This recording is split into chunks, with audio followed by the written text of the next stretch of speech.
পৃথিবীর সব মানুষ আসলে একরকম ভাগ্য নিয়ে জন্মায় না। আর প্রতিটি মানুষকে যে জীবনের শেষ প্রান্তে এসে সুখী হতেই হবে এমন তো কোনো চিরন্তন নিয়ম নেই। কিছু মানুষের ভাগ্যটা যেন বিধাতা একদম অন্যরকম এক কালিতে লিখে পাঠিয়েছেন।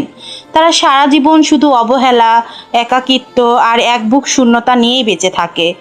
আমরা দূরে থেকে যাদের দেখি ভাবি তারা কত ভালো আছে, কত হাসি খুশি আছে, তাদের ভেতরের ভাঙচুরটা আসলে কেউ কোনো দিন দেখতে পায় না। কেউ কেউ জন্মায় শুধু অন্যকে ভালো রাখার জন্য, চারিপাশের চেনা মানুষগুলোর মুখে এক চিলতে হাসি ফোটানোর জন্য। তারা নিজেদের বুকের ভিতরে সবটুকু কষ্ট, সবটুকু কান্না আর হাজারটা অপূর্ণ স্বপ্নকে খুব নীরবে, গভীরে যত্নে আড়াল করে রাখে। কেন জানেন? কারণ তারা জানে তাদের চোখের জলের মূল্য দেওয়ার মতো এই স্বার্থপর পৃথিবীতে কেউ নেই। তারা নিজেরা মোমের মতো প্রতিটা রাত নীরবে পুড়ে পুড়ে শেষ হয়ে যায়, অথচ দিনের আলোয় সবার সামনে এমনভাবে হাসি দেখায় যেন তাদের চেয়ে সুখী মানুষ এই দুনিয়ায় আর কেউ নেই। সবাই তো নিজের সুখের জন্য বাঁচে, নিজের ভালো থাকার বাহানা খোঁজে, কিন্তু কিছু কিছু মানুষ থাকে যাদের পুরো জীবনটাই কেটে যায় অন্যের ক্যানভাসে সুখের রং ছড়াতে ছড়াতে।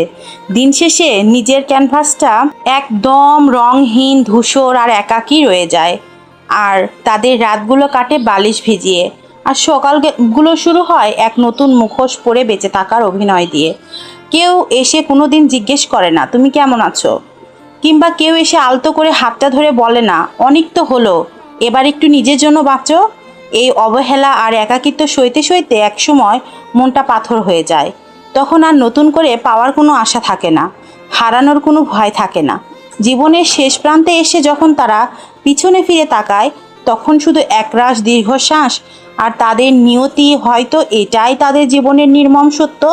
নিজের সুখ বিসর্জন দিয়ে যারা নিজের প্রিয়জনদের ভালো রাখতে পারে তারা হয়তো দুনিয়ার চোখে হেরে যাওয়া কোনো মানুষ, কিন্তু স্রষ্টার চোখে তারা এক একটা পবিত্র আত্মা।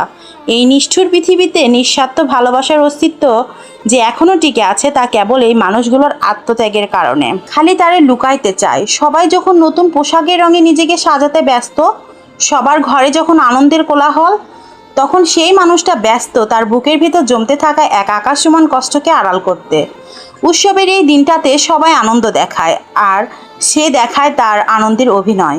নতুন জামা যেমন আলমারির এক কোণে যত্ন করে লুকিয়ে রাখা হয়, তাদের কষ্টগুলোও তারা এভাবেই লুকিয়ে রাখে।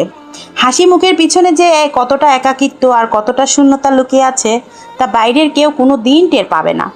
মানুষ ভাবে আমি সেই মানুষগুলো কত সুখে আছে, অথচ কেউ জানে না ওই হাসির আড়ালে কত ফোঁটা চোখের জল সে একান্তে মুছে ফেলেছে। কিছু সম্পর্ক, কিছু স্মৃতি আর কিছু মানুষকে চাইলেই ভুলে যাওয়া যায় না। তো একটা সময় ছিল তারাও কিন্তু আনন্দ উপভোগ করে নেওয়ার মতো তাদের জীবনে কেউ না কেউ ছিল, কিন্তু কোনো না কোনো মানুষের কারণে আজ তাদের এরকম অবস্থা। নিজের সবটুকু কষ্ট নিজেই চিপে রেখেছে মনের ভিতর। দুঃখের এই নতুন পোশাকটা গায়ে জড়িয়ে সবার সামনে হাসি মুখে দাঁড়িয়ে বলে আমি ভালো আছি। কেউ বুঝলো না, কেউ দেখলো না, আর এভাবেই হয়তো একটা